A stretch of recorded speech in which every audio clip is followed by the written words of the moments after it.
할렐루야. 아멘. 네, 오늘 우리 역사적으로 처음으로 드리는 이름을 좀 이 수요 예배가 아니라 수요 성경 강좌로 바꿨습니다. 우리 새벽 기도회, 주일 예배 있는 것처럼 이름을 좀 바꿨는데 이 수요 성경 강좌 말씀을 배우는 자리에 나오신 여러분들을 주님의 이름으로 환영하고 축복합니다. 그 뒤에 앉아 계시면요, 이 칠판에 뭐 쓰면서 하는데 잘 안 보이실 거예요. 그러니까 좀 앞으로 오시는 게 좋으실 거예요. 눈 좋으시면 뒤에 계시고 네, 앞으로 오시는 게 좋지 않을까 싶습니다. 우리 이 시간 다 같이 찬송하면서 우리 나아가겠습니다.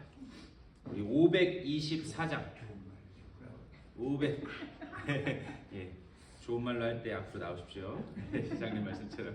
자, 524장 우리 옛날 찬송가는 313장입니다. 갈 길을 밝히 보이시니.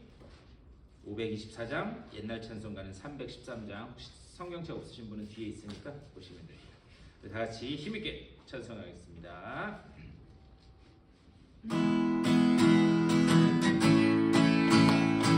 갈 길을 밝히 보이시니 그 앞에 빨리 나갑시다. 우리를 찾는 구주 예수 보노라 하시네. 죄악고 수는 영혼은 기뻐 뛰며 주를 보겠네. 하늘에 계신 주 예수를 영원히 섬기리. 우리를 오라 하시는 말 기쁘게 듣고 순종하세. 구주를 믿기 지체 말고 속속히 나가세. 죄악 벗으니 영혼을 기뻐 뛰며 주를 보겠네. 하늘에 계신 주 예수를 영원히 섬기리. 주 오늘 여기 계시오니 다 와서 주의 말씀 듣세. 듣기도 하며 생각하니 참 진리시로다. 죄악 벗으니 영혼을 기뻐 뛰며 주를 보겠네. 하늘에 계신 주 예수를 영원히 죄악 벗으니 영혼을 죄악 벗으니 영혼을 기뻐 뛰며 주를 보겠네. 하늘에 계신 주 예수를 영원히 섬기리. 아멘. 우리 그 앞에 있는 얻은 죄악길에서 우리 옛날 찬송가는 262장입니다. 523장 옛날 찬송가는 262장 다 같이 찬송하겠습니다. 모든 죄악길에서 먹자 없는 양같이 모든 사람 길 찾아 헤맨다. 자비하신 하나님 독생자를 보내서 너를 지금 부르니 나오라. 이때라 주의 긍휼 받을 때가 이때라. 지금 주께 나와 겸손하게 아뢰라. 구원함을 얻으리 험한 십자가 위에 달려 돌아가신 주 다시 살아나셨네. 기쁘다. 죄인 구원하실 때 어서 주께 나와. 크신 은혜 구하라 구하라. 이때라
자리에 나왔는데 성령으로 임재하여 주시고 오늘 말씀을 듣는 중에 말씀 가운데서 새로운 깨달음이 있게 하시고 또 그대로 살아갈 수 있는 믿음도 허락해 달라고 우리 은혜를 사모하는 마음 가지고 다 같이 기도하며 나아가겠습니다. 다 같이 한 목소리로 기도하겠습니다.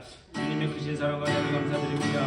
아버지 오늘 불러주시니 아버지 오늘 주님 앞에 나와 아버지 말씀을 배우는 자리 주님 앞에 영광을 드리게 하시니 감사드립니다. 아버지와 주님께서 오늘 우리와 함께 하시는 줄 믿습니다. 아버지와 말씀을 듣는 중에 주님의 그 놀라운 사랑 하늘의 길이 열려지게 하여 주시고 아버지와 그 주님의 놀라운 은혜 가운데 우리가 어떻게 이 땅을 살아나가야 될지 아버지와 다시 한번 결심하는 복된 자리 은혜의 자리 될 수 있도록 주여 점점 인도하여 주시옵소서.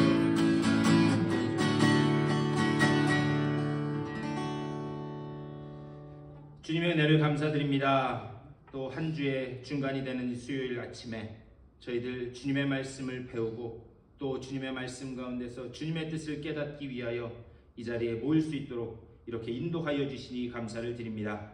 말씀 가운데 생명이 있고 말씀 가운데 소망이 있으며 말씀 가운데 구원이 있는 줄 믿사오니 주여 오늘 우리가 첫 시간부터 주님의 말씀을 나눌 때에 주님의 그 말씀이 들려지게 하여 주시고 깨달아지게 하여 주시며 또한 말씀 가운데서 주님의 그 뜻을 붙잡고 모든 문제 가운데 담대히 걸어나가는 복된 시간 될 수 있도록 인도하여 주시옵소서.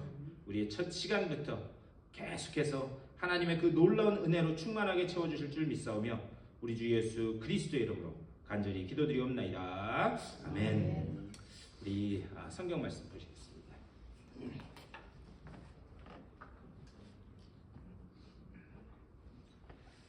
말씀을 어떤 말씀을 가지고 우리가 처음에 할까 이렇게 하면서 기도하면서 준비하다가 어떤 교재를 가지고 하는 것도 중요한데요. 우선 우리가 그동안 좀 잘 안 다뤄봤던 그런 말씀을 좀 나누면 좋지 않을까 싶어서 우리 요한계시록 말씀을 우리가 좀 한번 이렇게 보려고 하는데요.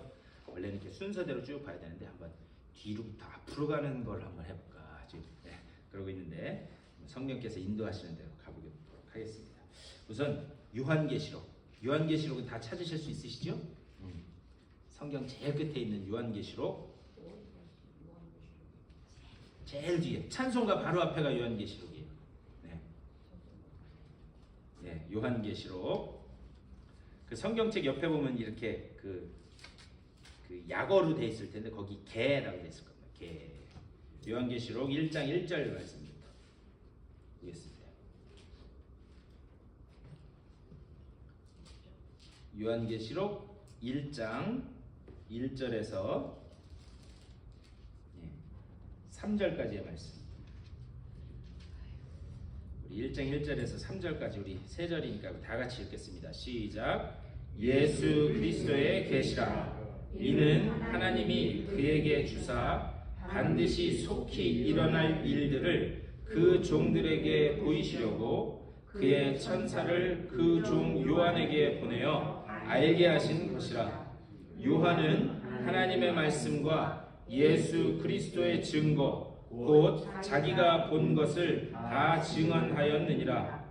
이 예언의 말씀을 읽는 자와 듣는 자와 그 가운데 기록한 것을 지키는 자는 복이 있나니 때가 가까움이라. 아멘. 오늘 요한계시록 말씀 나누면서 오늘 첫 번째 시간이라 이 전체적인 어떤 서론적인 것을 좀 말씀드렸으면 좋겠어요. 그리고 우리가 이제 이렇게 한 장씩 어떨 땐 두 장씩 이렇게 해서 볼 텐데 미리 수요 이 성경 강좌에 나오시는 분들은 그 장을 미리 읽어 오시고, 여러분 학교 다니실 때 선생님이 예습 복습 그렇게 강조하셨죠? 예. 학교 다닐 때 그 강조 안 하셨어요? 선생님이면 무조건 다 강조하시는데 예습 복습. 근데 제가 해보니까요, 제 사람마다 틀린데 제 경험에는 예습을 해가는 게 더 집중해서 이게 공부가 되더라고요. 왜 그러냐면 예습을 하면 뭐가 이게 무슨 말인지 모르겠다. 뭐를 모르는지 자기가 아는 거예요. 자기가 뭘 모르는지 아니까 수업할 때 질문할 게 많아지겠죠. 네. 그러니까 제 경험 같으면 어떤 분은 또 복습이 좋다고 말씀하시는 분들 계신데 제 경험 같아서는 이 예습이 좋더라고요. 그러니까 그 장을 미리 읽어보시면 그런 말씀을 이해하는데 더 좋으실 것 같습니다. 여러분 그 홍수가 나거나 아니면은 막 가뭄이 들거나 지진이 나거나, 이 애리조나가 참 좋은 게 그런 게 없어요. 예? 뭐 물론 지난번에 비 많이 와서 났지만 그 뭐 홍수도 아니죠. 딴 데 비하면. 홍수가 나거나 지진이 나거나 가뭄이 나면 사람들이, 특별히 예수 믿는 사람들이 제일 먼저 하는 소리가 뭔지 아세요? 예? 네, 말세다, 말세. 말세라는 말을 두 경우에 써요. 뭐냐? 지금까지 보도 듣도 못한 무슨 폐륜적인 범죄가 일어난다든지, 아니면 세상이 막 흔들리는 것을 보면서 많은 분들이 야, 이거 말세다, 말세, 이렇게 말씀하세요. 예전에 몇 해 전에 데스밸리, 여러분 데스밸리 가보셨죠? 데스밸리에 홍수가 나가지고 막 도로가 유실되고 막 끊기고 막 하는데, 그때 어떤 분이 이렇게 미국에 계신 목사님이신데 말씀을 전하시면서 이거 보라고, 저 비가 안 오는 저 그 광야 한가운데 이렇게 비가 오는 거는 그럼 이거 주님 오실 때가 가까운 거라고, 그렇게 설교하시는 분이 계시더라고요. 제가 우연히 이렇게 보다 보니까. 여러분 어떻게 생각하세요? 예? 그런 얘기가 그럼 왜 나올까? 우리가 그거를 한번 생각을 해봤으면 좋겠습니다. 이런 게 가능한 이유는요, 종말론이라고 하는 것들입니다. 종말론. 우리가 신학을 공부를 해보면 혹시 그런 거 들어보셨나요? 신론, 기독론, 성령론, 이런 거 혹시 들어보셨나요? 교회론, 이런 것들이 많아요. 이런 종류들을 이렇게 카테고리를 나눠요. 신론은 뭐에 대한 거겠어요? 그렇죠. 하나님에 대한 거겠죠. 기독론은 뭐에 대한 거겠어요? 예수 그리스도에 관한 것만. 그러니까 이게 뭐냐면, 성령론은 성령에 관한 것만 공부하는 거예요. 이게 왜 이렇게 나눠지냐면, 우리가 구약 성경, 신약 성경을 보면 하나님에 대해서도 여러 군데에서 다양하게 말씀하고 있어요. 예수님에 대해서도 여러 군데에서 다양하게 말씀하고 있고, 성령의 역할에 대해서도 다양하게 여러 군데에서 말씀을 하거든요. 그래서 그 다양하게 말씀하는 것을 하나로 묶어서, 하나님의 말씀에서 이야기하는 하나님은 이런 분이구나, 그것만 가지고 연구하는 게 신론이에요. 그러면 예수 그리스도가 어떤 분인가, 그것만 가지고 연구하는 게 뭐라고요? 어째 반응이, 날씨가 흐려서 그러신가? 이게 원래 이 성경 공부나 성경 강좌는 인터랙티브가 중요해요. 제가 여쭈면 대답하고 이렇게 하셔야 돼요. 그 성령에 관해서만 이야기하는 게 성령론, 그리고 교회에 관해서만 이야기하는 게 교회론이에요. 그런 것처럼 이런 것 중에 종말론이라는 게 있습니다. 종말론.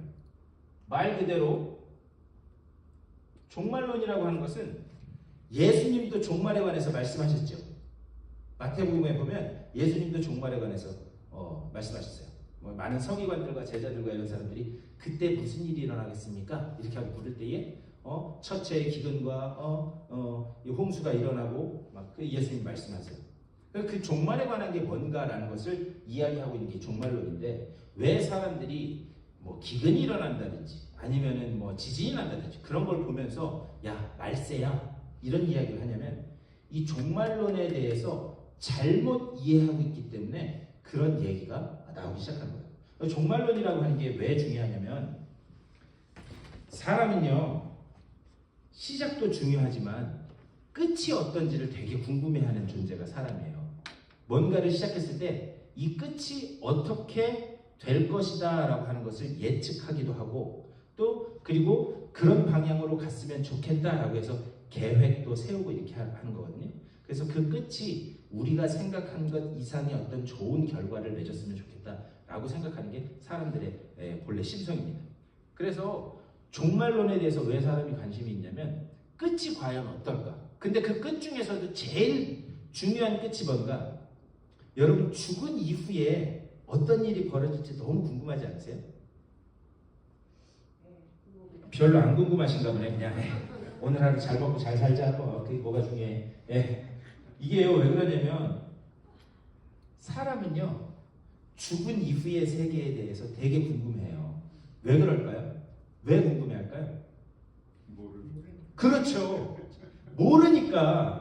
죽은 이후에 어떤 일이 벌어질지 아무도 모르니까 그러니까 그걸 너무나 궁금해해요. 근데 문제는 뭐냐? 죽은 이후에 어떤 일이 일어날지, 물론 돌아가셨다가 깨어나서 천국에 대해서 이 간증을 하시는 분들도 계세요. 그런데 그런 다시 일어나셔서 하시는 말씀들의 그 말씀들이 이게 약간 조금씩 다르기 때문에, 그렇기 때문에 아직까지 죽은 이후에 무슨 일이 일어날지 몰라요. 이게 모르니까, 그리고 알려진 게 없으니까 무슨 이야기가 나오느냐? 옛날에 2%라고 하는 2%라고 하는 이 영화였나요? 그 다큐멘터리였나요? 뭐 그런 게 있었어요. 그게 왜 2%냐면 어떤 의사가 그 제목이 2%였는데 왜 그러냐면 어떤 사람이 돌아가시자마자 그분의 그러니까 돌아가시기 바로 직전에 몸무게를 측정하고 돌아가시자마자 몸무게를 측정했대요. 그랬더니 몸무게가 2%가 다르더래요. 그래서 그 책의 이 다큐멘터리의 결론은 뭐냐? 영혼의 무게가 뭐라고요? 2%. 그래서 나온 그거예요. 모르니까 이런 얘기도 나오는 거예요. 그래서 이게 또 이 종말론이라고 하는 게 우리가 잘 알아야 되는 게 뭐냐면, 우리가 그 이후에 어떤 일이 벌어질지 모르기 때문에 그걸 가지고 이단에 빠지고 위협하는 그런 사람들이 굉장히 많다라고 하는데 문제가 있습니다. 그래서 우리가 이 종말의 때에 어떤 일이 벌어질까, 이것에 대해서 바른 신학과 신앙을 가지고 있으면 그 종말의 때에 대한 바른 신학과 신앙이 오늘을 살아가게 하는 힘이 되는 거거든요. 그러니까 끝이 어떨지 알면, 여러분 한번 생각해 보세요. 내가 언제 죽을 줄 알고 그리고 내 끝이 어떨 줄 알면 지금 막 살겠어요? 그렇게 되지 않도록 열심히 살겠어요? 그렇죠. 그래서 이거에 대해서 우리가 바로 아는 게 중요하다. 그런 의미에서 종말론이 중요한데, 이 요한계시록은 특별히 여러분 잘 아시는 것처럼 세상의 죄송합니다. 끝에 대해서, 이 마지막 때에 대해서 잘 말씀하고 있는 것이 바로 이 요한계시록이에요. 그래서 우리가 이 마지막 때에 대해서 우리가 제대로 배워서 오늘을 어떻게 살아갈 것인가, 그런 차원에서 이 요한계시록을 좀 나눴으면 좋겠습니다. 근데 이 종말론을 잘못 알면, 그게 여러분 예전에 다미선교회 1993년인가요? 94년인가? 10월 며칠날, 10월 30일이었나 그때 새벽 12시에 밤 12시에 주님 오신다고 그래가지고 그때 막 사람들 모이고 한국 뉴스에도 나오고 막 그런 적이 있었거든요. 그게 다미가 왜 그러냐면 다가올 미래라고 해서 다미 선교였어요. 그래가지고 거기 그 방송사 기자들이랑 가서 막 카메라를 하는데, 들어갈 때는 의기양양 다 얻은 것처럼, 아유 저런 바보들, 조금 있으면 주님 오시는데 카메라 들이대고 저 바보 같은 것들, 그런 눈으로 쳐다보면서 들어갔거든요. 근데 12시가 지났는데 주님이 오셨어요, 안 오셨어요? 주님 오셨으면 여러분 여기 안 계시겠죠. 그러면서 그분들이 나올 때 모습을 또 촬영했는데 풀이 잔뜩 죽어서 이렇게 나오시더라고요. 그래서 이게 왜 종말이 안 온 것 같으십니까? 기자가 또 물어봤죠. 그게 바보 같은 질문인지 현명한 질문인지 모르겠는데, 왜 주님이 안 오신 것 같습니까? 그랬더니 주님이 계획을 조금 미루셨대요. 아니 그런 거면 얼마나 쉬워요. 그런데 그 다미 선교회뿐만이 아니라 이 종말론에 빠진 이단들을 이렇게 보면은요, 거기에 학벌 좋은 사람들이 굉장히 많아요. 그러니까는 약간 지능이 떨어지고 덜 떨어진 사람들이 가는 데가 아니에요. 학벌도 좋고 세상적으로도 위치가 상당한 위치에 있는 사람들이 다 거기에 빠지게 된다는 거죠. 그 이유는 뭐냐? 이 종말론을 잘못 이해하고 있어서 그런 겁니다. 그 다음에 이 종말론이라는 게 뭐냐? 여러분, 세상의 마지막 때 종말이라고 하면 여러분 머릿속에 딱 떠오르는 생각이 뭐예요? 종말이라고 하면, 자, 종말이라고 했을 때 여러분 머릿속에 가장 먼저 떠오르는 생각이 뭐예요? 끝? 종말이라고 하면 여러분 이거 안 궁금하세요? 언제 일어날까? 안 궁금하세요? 아니, 좀 궁금하지 않으세요? 아니 종말이라고 하는데 종말이 언제 일어날지 궁금하지 않으세요? 아무도 모른다고 예수님이 그랬는데. 어제 제가 오늘 아침에 새벽기도 끝나고 이제 하면서 기도를 하는데 제게 성령의 음성이 딱 들렸거든요. 저한테 알려주셨어요. 언제 종말이 올지. 그래서 이거를 잘 참석하시면 제가 그 날짜와 시간을 말씀드릴게요. 이렇게 하면 어떻게 된다고요? 엉뚱한 길로 가는 거예요.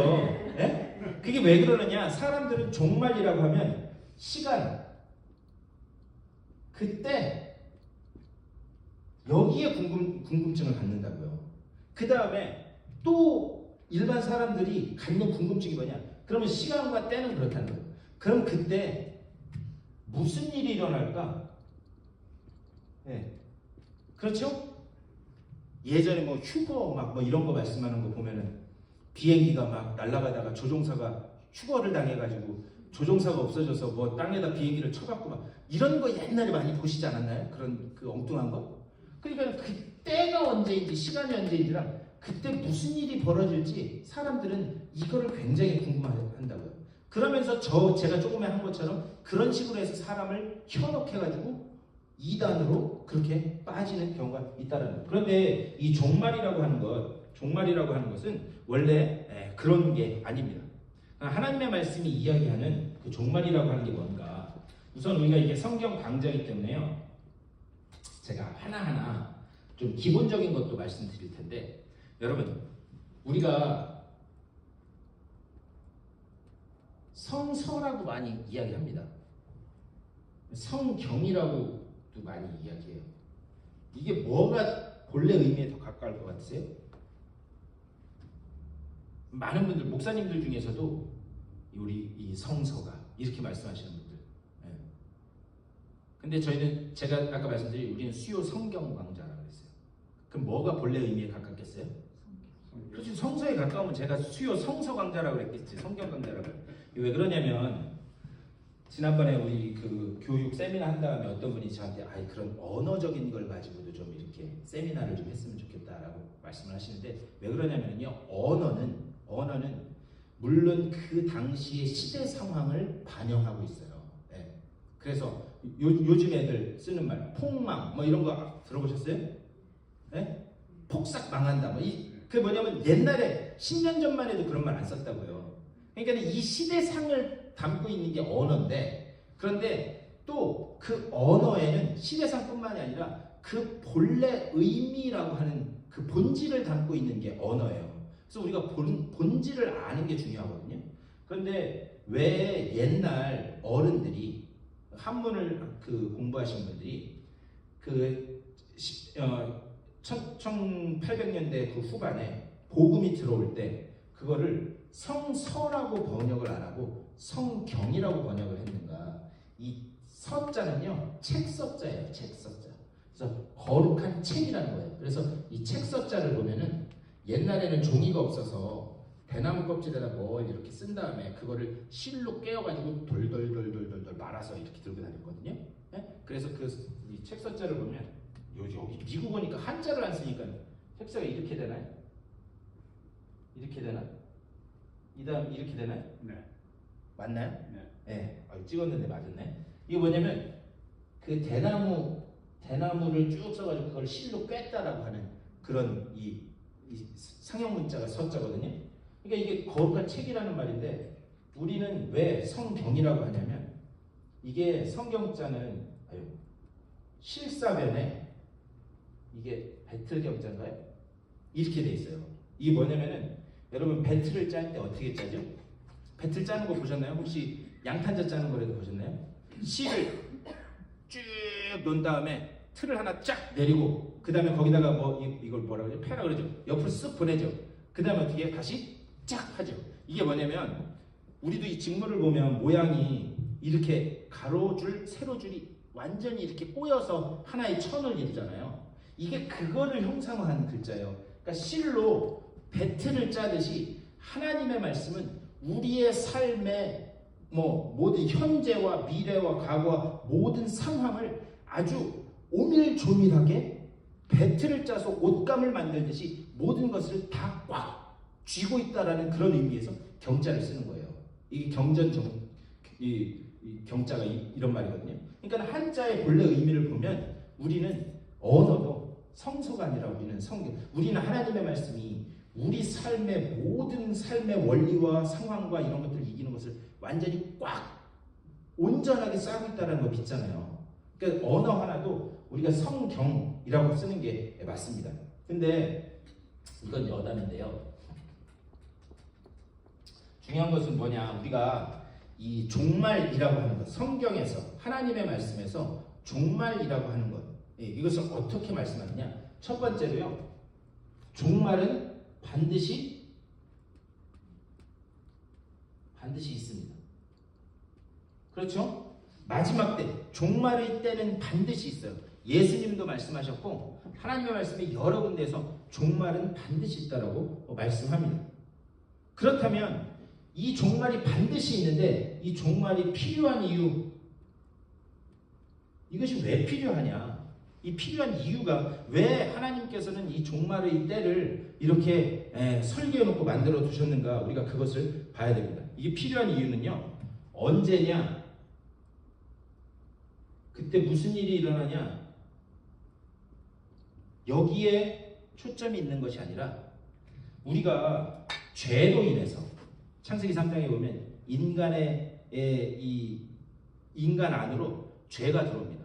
죄가 들어오면서 인간은 죽을 수밖에 없는 존재가 되었어요.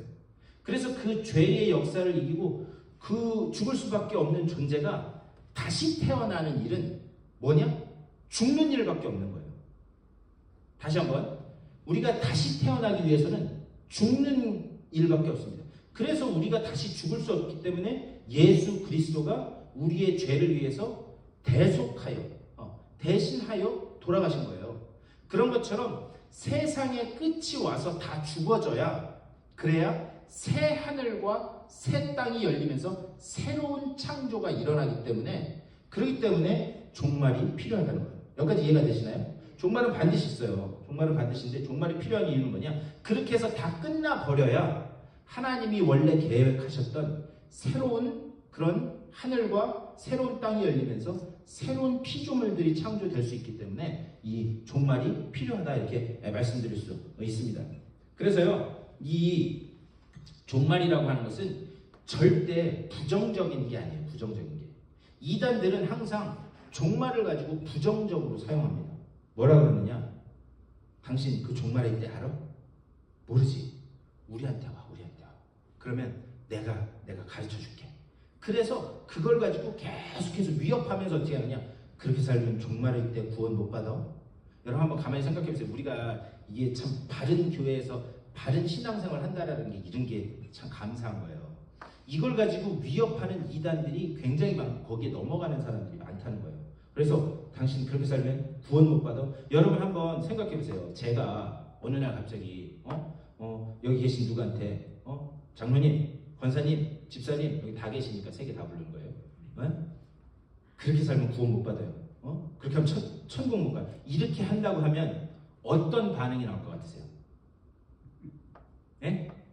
에이씨, 교회가 여기밖에 없냐, 딴 데 간다, 담임 목사가 뭐 하는 거냐, 이렇게 한다든지, 아니면 속에 자기 자신을 자기가 제일 잘 알기 때문에 찔려가지고 뭔가 움츠러들고 주눅들 수밖에 없어요. 이단들은 그걸 노리는 거예요.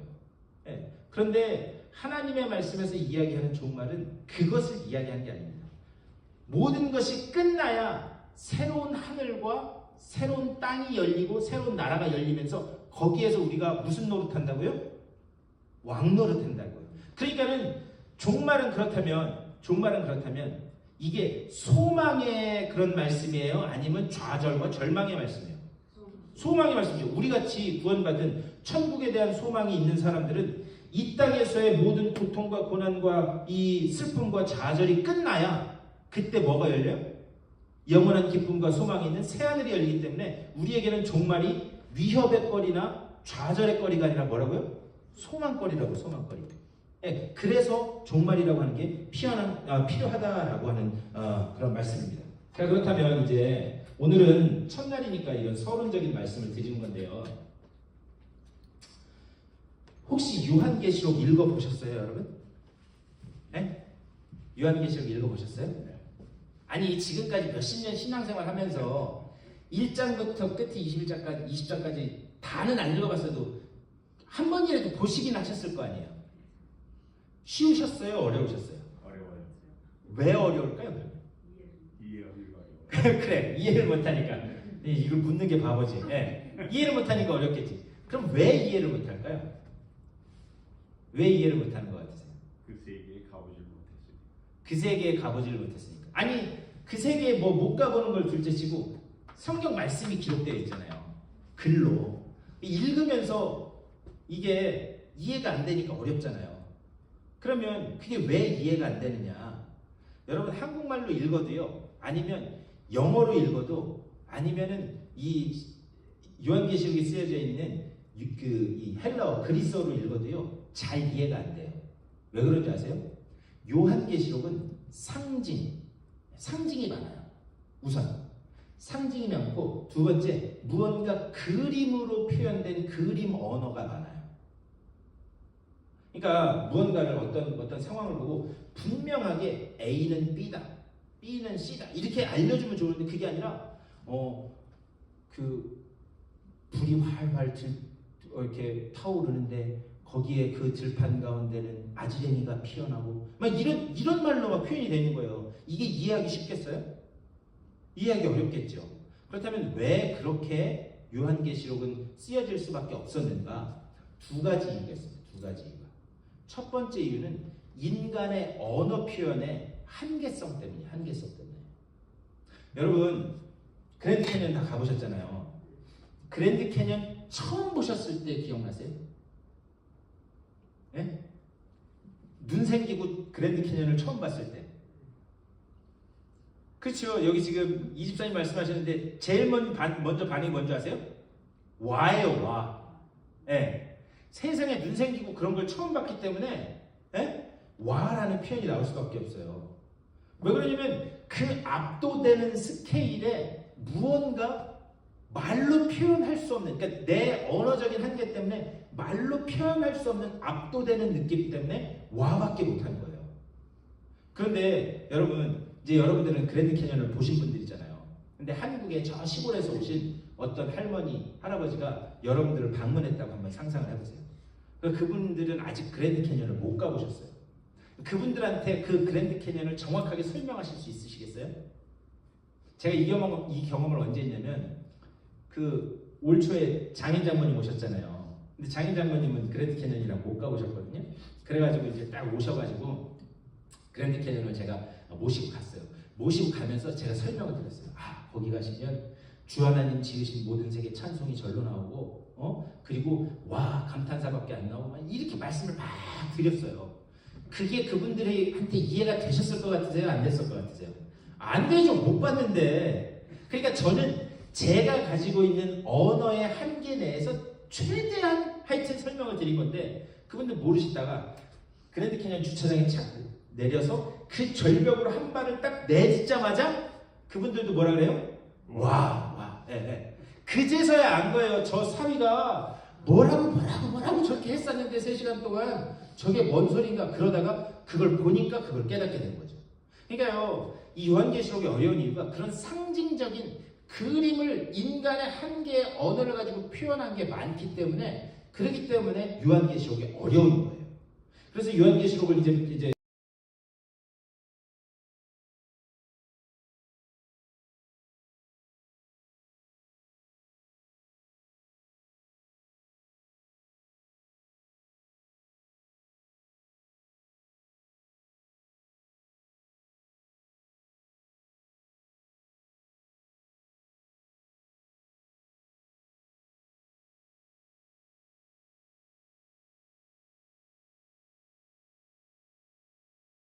것뿐만이 아니라 다 잡아 죽이는 상황이었어요. 여러분 혹시 로마의 콜로세움 가보셨나요? 콜로세움? 이렇게 돼가지고 원형 경기장으로 이렇게 돼 있죠. 이렇게 건물이. 혹시 안 가보셨나요? 제가 그 예전에 군대 제대하고 배낭여행 가서 이 콜로세움을 갔거든요. 근데 갔는데 뭐 엄청나요. 여기 가보면 어떻게 2000년 전에 이런 건물을 세웠을까. 그래서 다큐멘터리 보면은요, 거기에 물을 채워가지고 실제 배를 띄울 정도로 그렇게 건축이 잘 돼 있대요. 그래서 뭐 당시 옛날 역사적으로 있었던 그 배들끼리 싸우는 수중전 이런 것도 재현하고 할 정도로 그렇게 엄청난 당시의 과학 기술을 아주 총망라한 곳이 콜로세움인데 여기에서 누가 제일 많이 죽었느냐? 예수 믿는 사람들이 제일 많이 잡혀 죽었어요. 왜? 예수 믿는다는 이유만. 그런데 하나님의 이 역사가 얼마나 놀라운지 그렇게 수많은 예수 믿는 사람들이 죽었는데 거기 지금요 왕이 앉았던 자리에 가면 뭐가 있는지 아세요? 거기 십자가가 있어요. 십자가. 왕이 앉았어요. 거기서 왕이 이렇게 하면 살고 이렇게 하면 죽는 거였는데 예수 믿는다고 손가락 하나 가지고 사람들을 죽이고 살리고 했던 그 자리에 십자가가 놓여있어요. 그러니까 이 하나님의 역사가 얼마나 놀라운지 몰라요. 그러니까 예수 믿는다는 그 이유만으로 여기서 그렇게 사람들을 잡아 죽였는데 여러분 한번 가만히 생각해 보세요. 당신은 자기가 예수 믿는다는 걸 내놓고 이야기할 수 없었는데 모든 이야기들을 아주 구체적으로 그냥 모든 사람들이 알아듣는 그 말로 썼으면 그 요한계시록 성경책이 돌아다니다가 그것을 받아든 사람 그리고 그것을 읽는 사람 이런 사람들이 걸리면 당연히 잡혀 죽었겠죠. 그래서 그 상황과 이 예수님이 누구신지 그리고 예수 믿는다는 게 뭔지 이런 것들을 아는 사람만 이해할 수 있도록 일부러 상징적인 언어들을 거기다가 많이 집어넣은 거예요. 그래서 이해하기가 어려운 오늘날 우리는 이해하기가 어려운 겁니다. 여기까지 이해가 되시나요? 언제라도 이해가 안 되면 저한테 말씀을 해주세요. 네, 그럼 제가 다시 잘 설명해 드릴게요. 그래서 여러분 그 차 뒤에 이런 거 붙여놓고 있는 사람들 많죠? 이거 생선. 이게 뭐죠? 생선. 물고기잖아요. 어떤 데 보면 이렇게 십자가 있는 데도 있고 어떤 데는 또 이렇게 해놨더라고요. 이거 뭔지 아세요 여러분? 이거 다리예요. 물고기 다리. 이거는 여러분 이거 잘 보셔야 돼요. 물고기만 있다고 저 사람 예수 믿는 사람인가 보다 그렇게 하면 안 돼요. 이거 조롱하는 의미를 만든 거예요. 이거 다리 왜 만든 건지 아세요? 무슨 예수냐? 물고기는 원래 다리가 있었던 존재인데 진화해서 다리가 없어졌다. 그러니까 진화론을 믿는 사람들이 이거 다리 만들어 놓은 거예요. 이거 잘 보셔야 돼요. 그런데 이 물고기가 헬라어로 익투스라고 그러거든요. 익투스라고 해요. 헬라어. 그런데 이 익투스는 뭐냐면 헬라어의 앞글자만 따가지고 만든 단어인데 이 익투스가 물고기예요. 근데 이 헬라어의 앞글자만 따서 이 익투스를 그 앞글자만 해서 이야기하면 예수, 그리스도, 휘오스, 아들, 소테리아, 하나님의 아들 예수 그리스도. 그 앞자리만 따서 그것을 글자로 만들면 익투스, 물고기라고 하는 말이에요. 그래서 이 초대 기독교인들이 어떻게 했냐면 이렇게 저 사람이 예수 믿는 사람인지 아닌지를 알려면 그러면 그냥 이렇게 지나가다가 그 사람 앞에서 땅에다가 손가락으로 물고기를 이렇게 그리는 거예요. 그래서 이것을 아는 사람들은 저 사람 예수 믿는 사람이구나 라고 해서 그 사람을 따로 만나서 조용히 교제를 나누고 말씀을 나누고 했던 거예요. 이해가 되시죠? 이런 상징적인 언어들이 요한계시록 안에 많이 들어가 있어요. 그래서 우리가 이해하기 어렵다라고 하는 그런 사실입니다. 그래서 이런 것들을 하나하나 조금 이제 우리가 들어가면서 보도록 하겠습니다. 그런데 그래서 그런 것도 많죠. 예를 들면 14만 4천. 이거 14만 4천 어디서 많이 쓰는 건지 아세요, 여러분? 2단 중에 신천지. 그 신천지도 얘들도 되게 웃긴 애들이에요. 왜 그런지 아세요? 신천지는 처음에 어떻게 했냐면 그 이만이라고 하는 사람이 신천지 교인 14만 4천 명이 모이면 새하늘과 새 땅이 열리면서 주님 오신다 이렇게 얘기했어요. 그러니까 신천지 교인이 14만 4천 명이 되면 그러면 새하늘과 새 땅이 열리고 그리고 주님 오신다 이렇게 얘기했는데 지금 신천지 교인이 몇 명이나 되는지 아세요? 통계를 보면 50만 명이 넘었어요. 이거 신천지도 굉장히 지금 위험한 거예요. 자, 그러면 14만 4천 명이 넘었어요, 안 넘었어요? 그럼 이거 어떻게 해요? 그래서 교리를 살짝 바꿉니다. 뭐냐? 그 50만 명 중에 진짜 신천지교인 14만 4천 명이 모이면, 그러면 그 진짜 14만 4천 명이 언제 찰지는 누구만 알아요? 그 교주만 알죠. 이만희만 아는 거예요. 그러니까 교리를 그렇게 바꾼 거예요.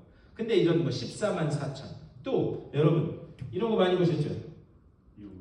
예, 666.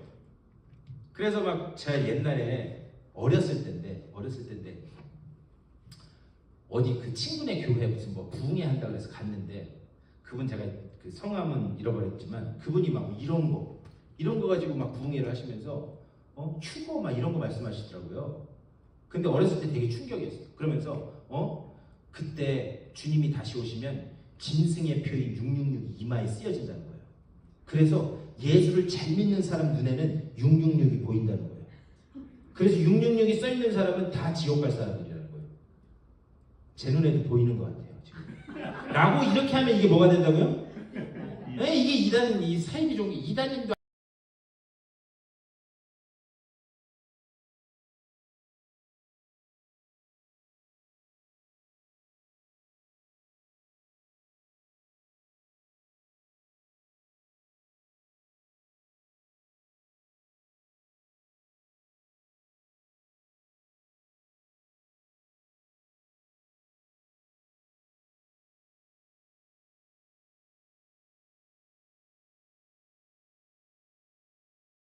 정말론을 바로 알아야 되는 이유가 있습니다. 그건 뭐냐? 첫 번째로 요한계시록에서 가장 중요하게 말씀하는 세 가지가 있어요. 세 가지가 있는데, 첫 번째는 뭐냐면 제가 지금까지 말씀드린 종말에 관해서 말씀하고 있어요. 종말에 관해서.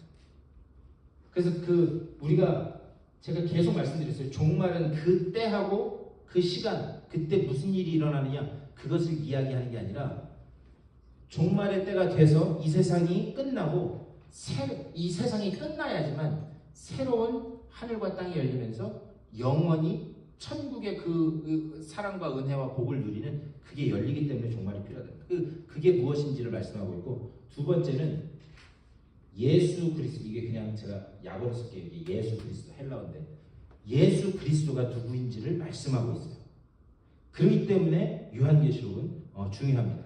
그리고 세 번째로 요한계시록이 왜 중요하냐면 교회가 어떤 곳인지에 대해서 말씀하고 있어요. 그러니까 오늘날 우리가 신앙생활 하는데 아주 꼭 필요한 것들을 말씀합니다. 예수 그리스도가 누구신지, 그리고 교회가 누구인지. 그래서 요한계시록에 보면 여러분 읽어보지는 않았어도 들어는 보셨죠? 소아시아 7교회, 7교회. 뭐 어떤 교회한테는 차갑던지 뜨겁던지 해라. 너희가 처음 사랑을 잃어버렸다. 그런 것도 나중에 다 보겠습니다. 그런 표현도 왜 나오게 됐는지 저는 그거를 참 감사하게도 한 10여 년 됐는데, 저희 그 누나들이, 제 누나들이 셋 있잖아요. 누나들이 너 앞으로 목회할 텐데 성지순례 한 번 안 가보고 그리고 목회하면 되겠느냐. 그래서 누나들이 돈을 모아서 저하고 그리고 아버지하고 어머니하고 성지순례를 보내줬어요. 그래서 성지순례를 가서 거기 소아시아 7교회, 신해산부터 시작해갖고 그 출애굽해서 이렇게 여리고성으로 들어가는 그 루트를 따라서 한 3주에 걸쳐서 성지순례를 했거든요. 소아시아 그 터키 지역을 가보니까 왜 그런 표현이 나올 수밖에 없었는지 그것도 알겠더라고요. 그러니까 그것도 제가 그 썰을 여러분들에게 아주 알기 쉽게 그렇게 말씀드리도록 하겠습니다. 자, 그래서 이 세 가지가 있기 때문에 어려움에도 불구하고 우리가 요한계시록을 바로 알아야 된다, 이렇게 말씀드릴 수 있어요. 자, 그렇다면 우선 종말에 대해서는 여태까지 말씀드렸고, 그러면 요한계시록에서 말씀하는 예수님은 누구신가? 그거를 좀 여기까지만 이렇게 보면 오늘 딱 첫 시간 맞을 것 같은데, 자, 예수님이 누구신가? 제가 아까 처음에 말씀드렸는데 이 신학적으로 보면 뭐 신론이 있고 기독론이 있고 무슨 성령론이 있고 뭐 이렇다 그랬잖아요. 예수 그리스도에 대해서만 연구하는 것을 기독론이라고 해요. 기독론. 그런데 이 기독론은 뭐냐? 예수 그리스도가 어떤 분인지만 연구하는 게 이 기독론이에요. 그럼 예수 그리스도가 어떤 분인지 요한계시록에서는 뭐라고 설명하느냐? 우리가 이거를 알려면요, 우선 우리 구약 성경, 그러니까 구약 성경의 요한계시록이 다니엘서예요. 네. 구약 성경의 요한계시록을 다니엘서라고 이야기하거든요. 조금 어려운 말로는 묵시문학이라고 얘기해요. 우리 교회 수준 정도 되면 그 정도 단어는 알고 계셔야 돼요. 계시록을 다른 말로 뭐라고 하냐면 묵시문학이라고 이야기해요. 자, 그런데 다니엘서 구약 성경의 요한계시록인 다니엘서 말씀을 한번 볼게요.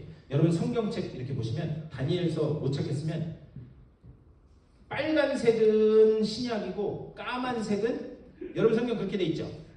네. 까만색은 구약에 거기에 이렇게 단이라고 써 있는 거 찾아보세요. 단. 네. 그래서 주로 3개씩 돼 있을 거예요. 여러분 성경책 그렇게 돼 있나요? 에겔단 이렇게 돼 있죠. 여러분 성경책 그렇게 안 돼 있나요? 네. 에겔단. 네. 그래서 예레미야 에가 에스겔 다니엘이거든요. 그러니까 예레미야 에가 다음에 뒤로 몇 장 더 넘겨 보시면 그 다음에 에스겔서가 나오고 에스겔서 48장까지 쭉 간 다음에 그 뒤에 가면 다니엘서 시작할 거예요. 자, 다니엘서 12장 1절 말씀 한번 펼쳐주십시오. 여기서 막 성경 찾으면서 할 거예요. 다니엘서 12장 우리 1절부터 그 성경책 위에 보면은요, 여러분. 그러니까 제가 이제 가끔가다 페이지 수도 말씀드리는데 성경책이 이렇게 돼 있잖아요. 네, 성경책이 이렇게 돼 있으면 여기 귀탱이나 여기 귀탱이에 페이지 수가 써 있을 거예요. 네, 1257쪽이나 55쪽, 1255쪽쯤 펴면 나와요. 예.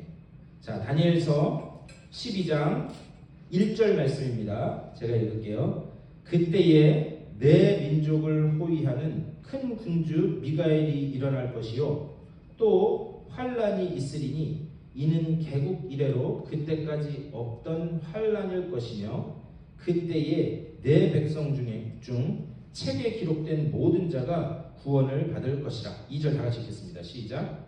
땅의 그 가운데에서 자는 자 중에서 많은 사람이 깨어나 영생을 받는 자도 있겠고 수치를 당하여서 영원히 부끄러움을 당할 자도 있을 것이며. 3절 다 같이. 지혜 있는 자는 궁창의 빛과 같이 빛날 것이요 많은 사람을 옳은 대로 돌아오게 한 자는 별과 같이 영원토록 빛나리라. 아멘. 자, 여기 보면은 뭐라고 했냐? 지금까지 본 적이 없었던 환란이 일어날 거라는 거예요. 1절에서. 그러면서 2절에서 뭐라고 그러느냐? 거기에서 영생을 받는 자도 있고 수치를 받아서 부끄러움을 당할 자도 있다는 거예요. 마지막 때에. 그런데 이 다니엘서를 보면은요, 1장부터 6장까지는 다니엘의 이 삶에 대해서 기록하고 있고 7장부터 이제 본격적으로 다니엘이 받은 환상과 계시를 이야기하는 거예요. 그러면서 제일 끝에서 자, 이런 장래에 이런 일들이 일어날 것이다. 내가 이런 것들을 너에게 보였다. 그것을 말씀합니다. 그리고 난 다음에 12장 4절 다 같이 읽겠습니다. 시작. 마지막 때까지 이 말을 간수하고 이 글을 봉함하라. 많은 사람이 빨리 왕래하며 지식이 더하리라. 아멘. 여기서 12장 4절에서 뭐라고 이야기하느냐? 마지막 때까지 어떻게 하래요? 마지막 때까지 어떻게 하래요? 간수하고 그 다음에 그를 봉함하라라고 그래 있어요. 예. 이 봉함하라라고 하는 말의 그 뜻이 뭐냐면은 비밀을 지키고 간수하라라는 말이에요. 언제까지? 언제까지요? 마지막 때까지. 마지막 때까지 이 비밀을 지키고 간수하라. 이게 무슨 말이냐? 지금 하나님이 다니엘서 7장부터 다니엘에게 마지막 때에 일어날 일들을 다 말씀해 주셨어요. 다 말씀해 주신 후에 이 다니엘서 12장이 끝날 때 내가 지금까지 너한테 얘기하고 그리고 보여줬던 것 이거를 언제까지? 언제까지? 마지막 때까지 잘 간수하고 그 비밀을 잘 지키고 있어라 이렇게 말씀하셨어요. 자, 그런데 이제 마지막 때가 온 거예요. 마지막 때가. 그래서 우리 다시 요한계시록 오늘 그 개라고 되어 있죠. 요한계시록 5장 말씀으로 가겠습니다. 요한계시록 5장. 요한계시록 5장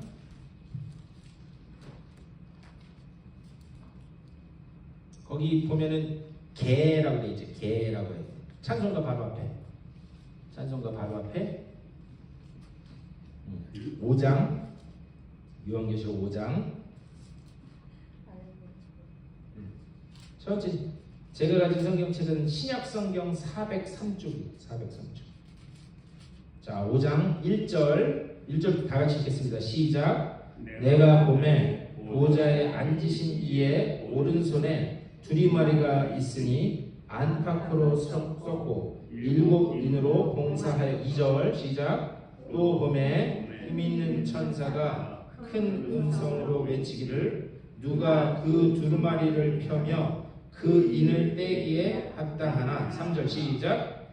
하늘 위에나 땅 위에나 땅 아래에 능히 그 두루마리를 펴거나 보거나 할 자가 없더라. 자, 다니엘서에서는 마지막 때까지 하나님이 주신 그 말씀을 어떻게 하라고 했어요?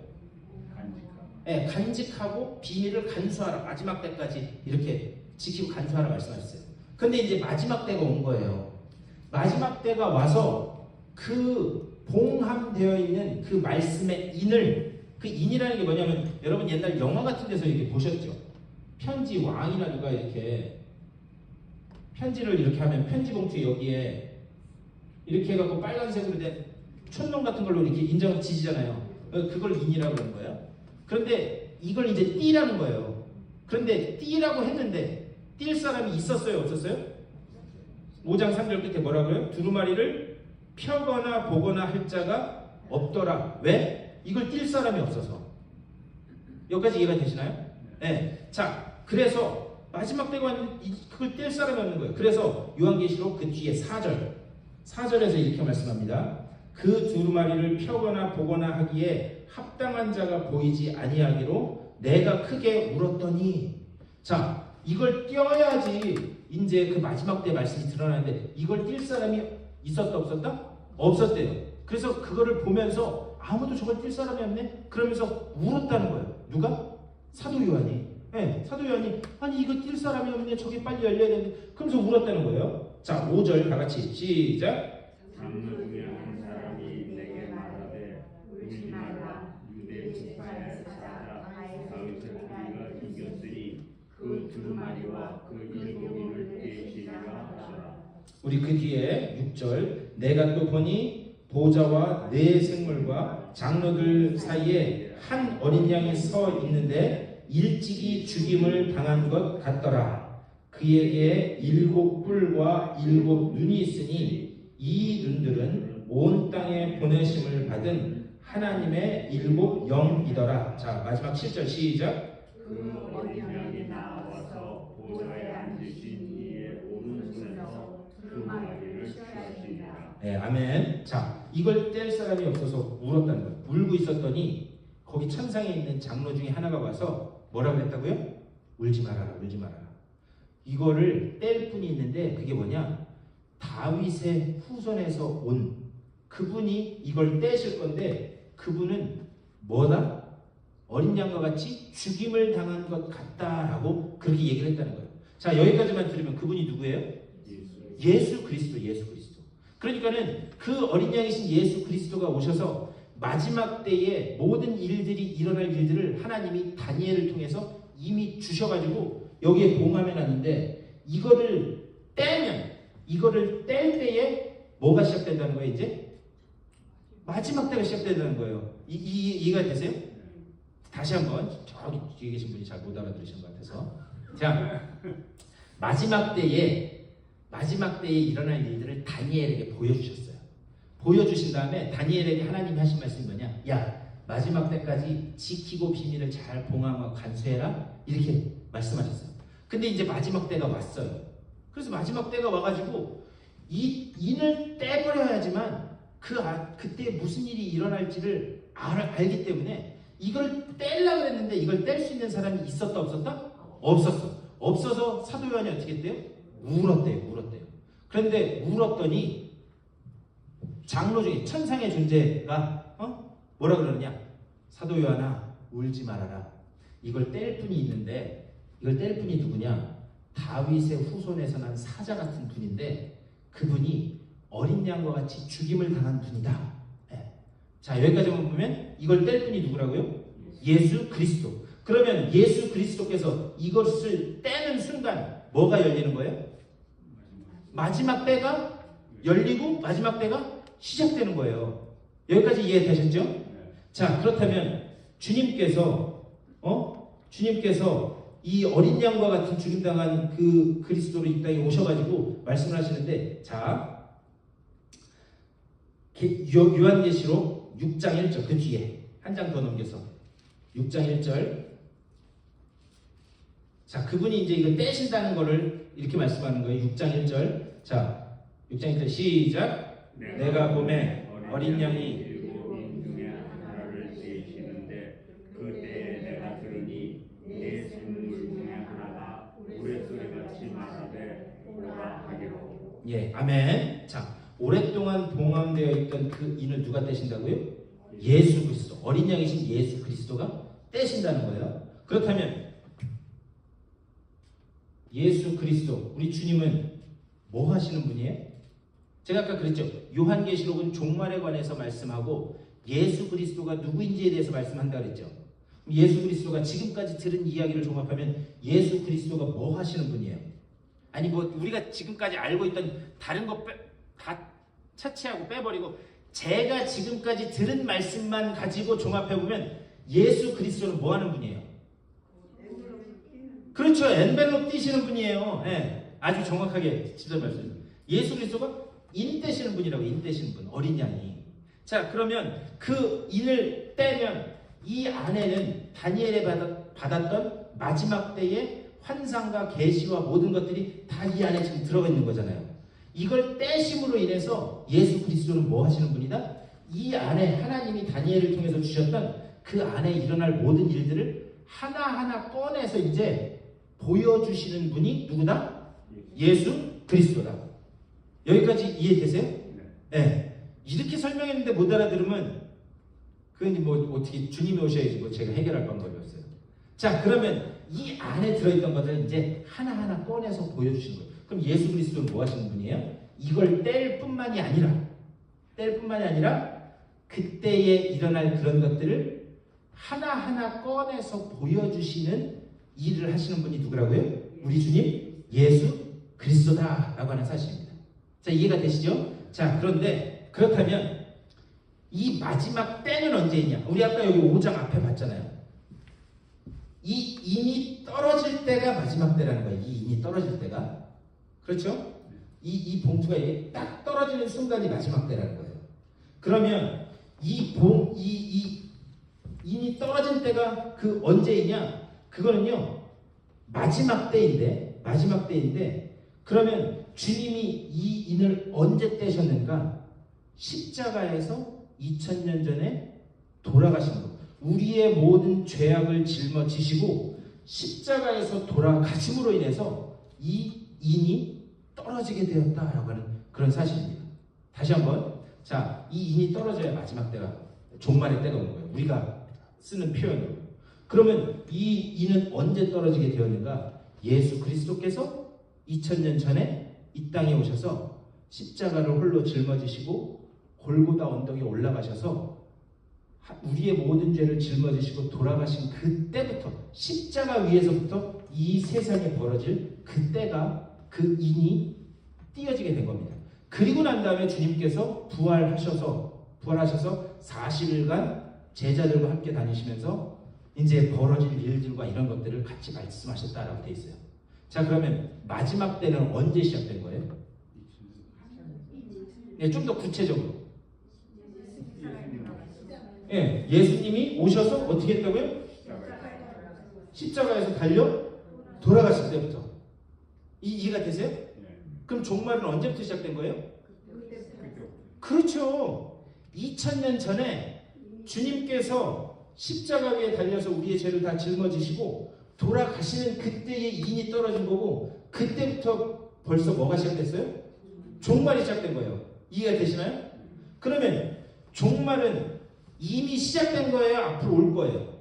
이미 시작된. 그렇죠. 종말은 2000년 전에 주님께서 십자가에 달려 돌아가시는 그때부터 이미 종말이 시작된 거예요. 그러면 우리는 지금 무엇을 살고 어느 때를 살고 있는 건가? 우리는 지금 종말의 때를 살고 있는 거예요. 근데 왜 우리는 이걸 이해 못하느냐? 종말의 때는 아직 오지 않았고, 시간이라고 하는 것이 이렇게 있다고 하면 어떤 때, 그때 요 마지막 때, 요 때가 종말이라고 생각하니까 그동안 잘못 이해하고 있었던 거예요. 이미 종말은 2000년 전에 주님이 십자가에 달려 돌아가신 때부터 시작되었고, 지금 계속 종말의 때가 이어지고 있는 거예요. 그렇다면 종말의 때가 왜 어떤 한순간이 아니라 이렇게 길게 이어지고 있는가? 종말의 때가 이어지는 거는 이 종말의 때에도 구원받아야 될 백성들이 있잖아요. 우리같이 복음을 받아들이고 이미 천국 백성 된 사람들도 있지만 아직 구원의 그 단계에 다다르지 못하는 사람들도 있다고요. 그러니까 종말의 때는 하나님이 어떻게 보면 우리한테 grace period, 은혜의 시간을 주신 거예요. 한 사람이라도 더 구원받게 하기 위해서. 예. 그러니까 우리는 이미 종말의 때를 살고 있다라고 하는 사실입니다. 그러니까 종말은 몇 날, 며칠, 몇 시, 그게 아니다라고 하는 그런 말씀입니다. 자, 그렇다면 아까 여기까지 이해가 되시죠? 이제 마지막 하나만 하면 돼요. 오늘 이제 다 될 것 같아요. 자, 종말은 이미 시작됐어요. 자, 이렇게 해서. 자, 그렇다면 이 종말의 때에 마지막에 이런 비밀과 이 봉투 안에 있었던,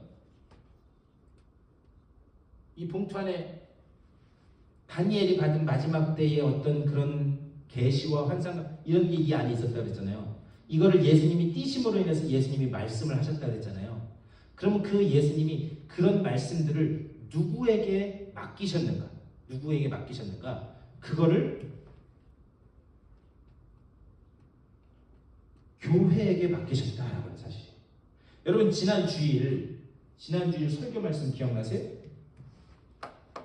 예수님은 하늘나라의 비밀과 이런 것들을 누구에게만 말씀하셨어요? 헐라, 이거 큰일 났네. 지난 주일날 설교의 제목이 뭐였냐면, 무리에서 뭘로요? 다음 주에 설교 한 번 더 해도 되겠네 이거. 여러분이 이렇게 말씀 안 해주시면 제가 편해지는 거예요, 여러분. 무리에서 제자로. 무리는 뭐냐? 예수님에게 뭔가 떡고물이라도 하나 받아먹을 거 있을까 하고 따라다니는 사람들이 무리였다는 거예요. 그런데 예수님은 그 무리에서 우리가 제자의 단계까지 들어가길 원하신다는 거예요. 왜? 하늘나라의 비밀과 그리고 예수님이 하셔야 될 그 특별한 메시지를 누구에게만 말씀하셨대요? 제자들에게만 말씀하셨기 때문에. 그렇기 때문에 우리가 이 제자의 단계로 나와야 된다는 거예요. 그런데 그 하늘나라의 비밀과 마지막 때 이런 모든 것들, 그것들을 누구에게 맡기셨느냐? 바로 제자들의 공동체인 교회에게 맡기셨다는 거예요. 교회에게. 그래서요, 교회는 에클레시아라고 그러거든요. 이 교회라고 하는 말의 헬라어이 에클레시아인데, 이 에클레시아라고 하는 말의 뜻이 뭐냐면, 헬라어로 하면은 엑스라고 하는 말하고 칼레오라고 하는 말이 합쳐져서 에클레시아 이렇게 된 거거든요. 엑스는 뭐냐면 뭐뭐 밖으로라는 말이에요. 이런 원이 있는데 바운드를 했는데 여기 밖으로. 칼레오는 뭐냐면 부르다라는 거예요. 그러니까는 밖으로 불러낸 거예요.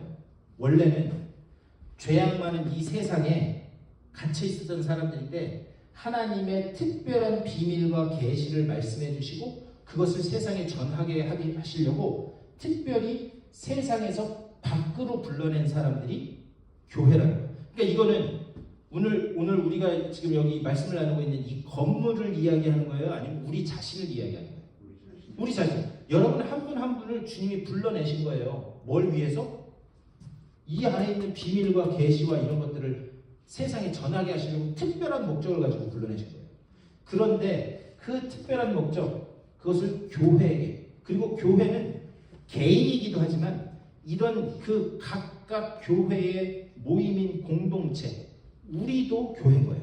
그러니까 우리 자신에게도 맡기셨고 또 우리 아리조나 한인연합감리교회라고 하는 공동체에도 이거를 맡기셨다는 거예요. 뭐? 이 안에 들어있는 세상의 마지막 때와 마지막 때의 비밀과 천국의 놀라운 사건들을 말씀해 주셨다는 거예요. 그러면 왜 요한계시록이 중요하냐? 이 사명을 누구에게 맡기셨다? 교회에게 맡기셨다.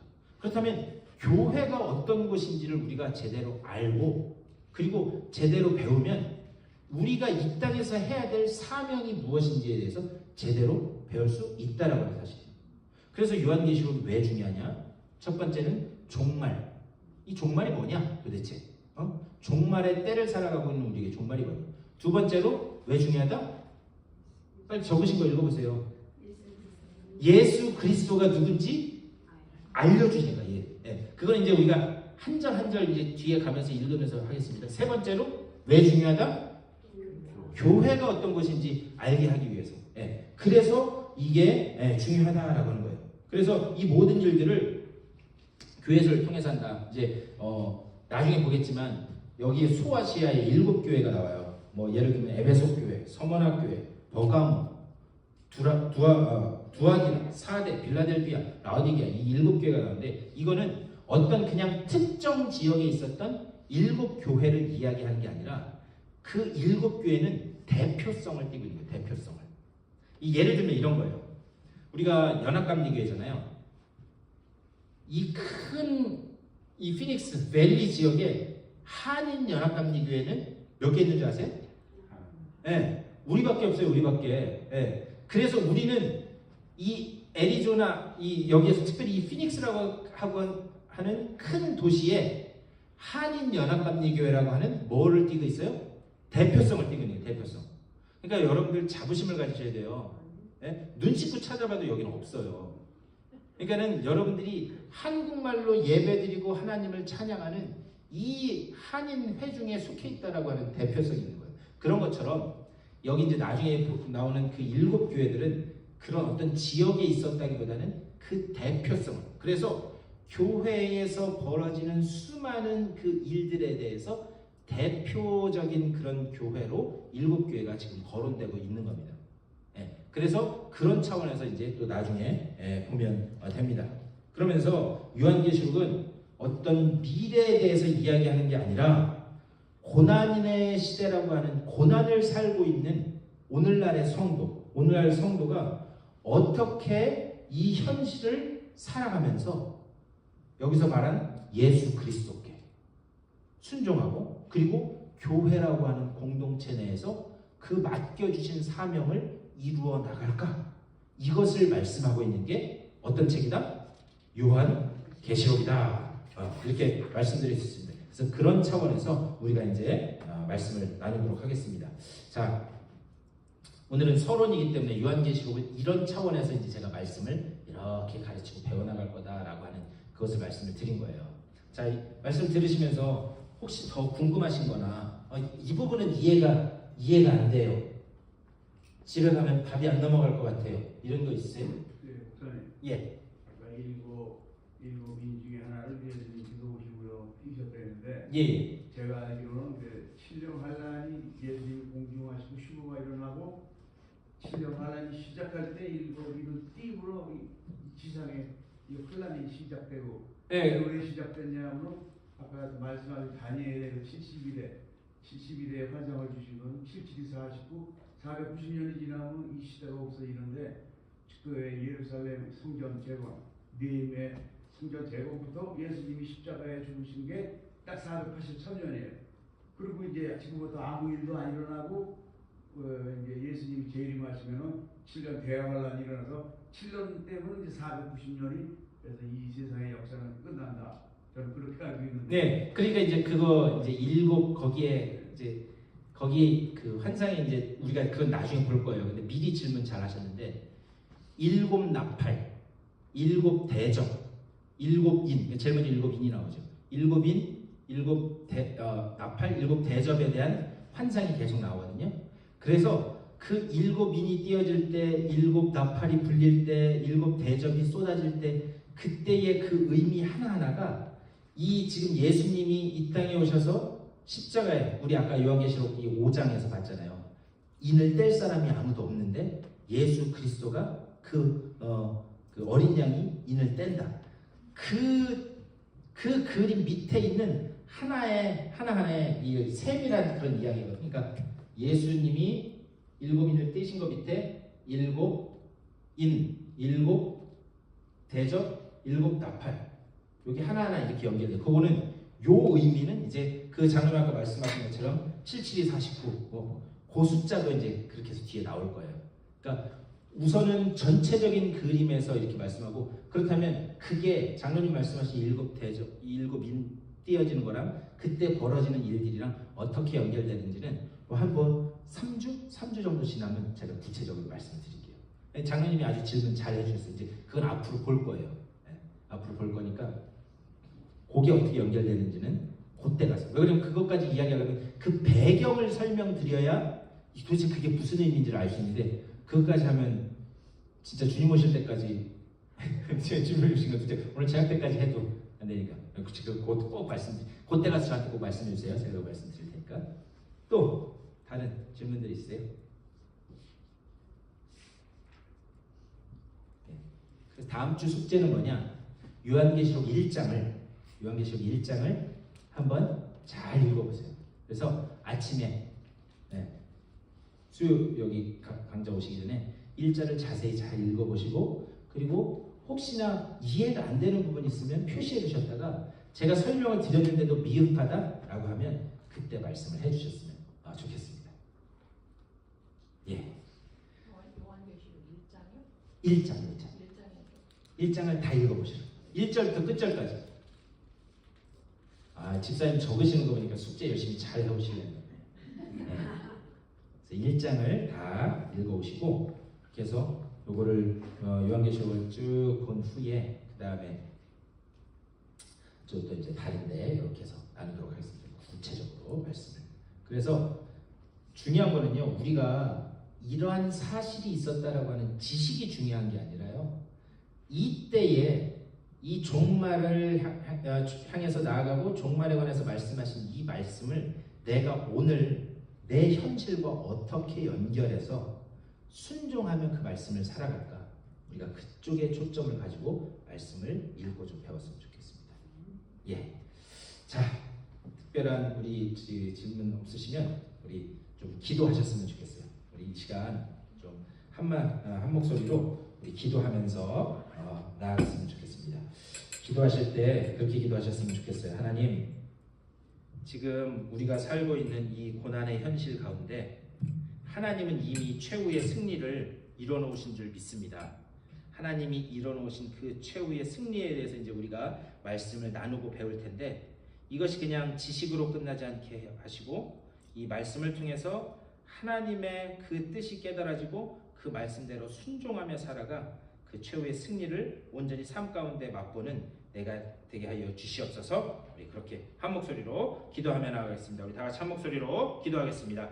주님의 크신 사랑과 은혜를 감사드립니다. 아버지, 오늘 이 아침에도 주의 말씀을 나누고 주의 말씀을 아버지 공부하게 하시니 감사를 드립니다. 주여, 오늘 이 하나님의 말씀 가운데 아버지 정말 우리에게 하신 말씀이 고난의 현실 가운데 아버지 우리가 어떻게 살아가야 될지를 바라보며 하나님 앞에 영광을 드리게 하여 주시고 아버지 주님의 뜻 가운데 온전히 이 마지막 때를 살아가는 것으로 아버지 정말 주님의 뜻이 무엇이고 우리가 어떻게 살아가야 될지가 아버지 말씀을 나아가고 있으며 깨닫게 하여 주시고 주의 말씀을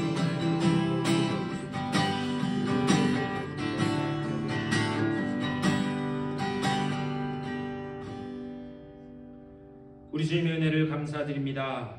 오늘 또 주님의 귀한 말씀을 나누면서 종말의 이 때를 살아가고 있는 우리 어떻게 하나님 말씀 가운데 다시 서야 될지 아버지 다시 한번 생각해 보게 하시니 감사를 드립니다. 하나님께서 우리에게 맡겨주신 사명이 있는 줄 믿습니다. 마지막 때의 그 크고 비밀한 계획을 우리들에게 맡겨주신 줄 믿사오니 그것을 감당하기까지 우리가 최선을 다해 머리 대신 주님을 중심으로 한 몸 또 한 지체로 부름받은 것을 감사하며 한 마음 이루게 하여 주시고 또한 그 순종의 길 가운데 아버지여 주님께서 우리에게 부어주신 은혜로 또 주님께서 이미 약속하신 승리를 삶 가운데 맛보는 우리 믿음의 공동체 될 수 있도록 인도하여 주시옵소서. 늘 말씀 붙잡고 기도할 때마다 그 가운데 주님의 뜻은 깨달아지게 하여 주시고 또한 그 주님의 뜻을 아버지 우리가 깨달은 대로 이 땅에 그대로 순종하며 살아가서 또 하나님을 영화롭게 하는 주님의 존귀한 일꾼들로 설 수 있도록 복내려 주시옵소서. 돌아가는 발걸음도 주님 붙들어 주시고 또한 평안한 쉼을 허락하여 주시며 또 한 주간의 삶 가운데서도 하나님이 어떻게 역사하시는지를 보며 주님 앞에 영광 올려드리는 저들의 삶이 되게 하여 주시옵소서. 이 놀라운 은혜가 우리 구주 예수 그리스도의 크고 놀라우신 은혜와 하나님 아버지의 극진하신 사랑하심과 성령의 감화 감동하시고 역사하시는 놀라운 은총이 이들의 삶 가운데 가정과 자녀들 가운데 되어지는 모든 일들 가운데 이제부터 영원토록 함께 하시기를 간절히 축원하옵나이다. 아멘.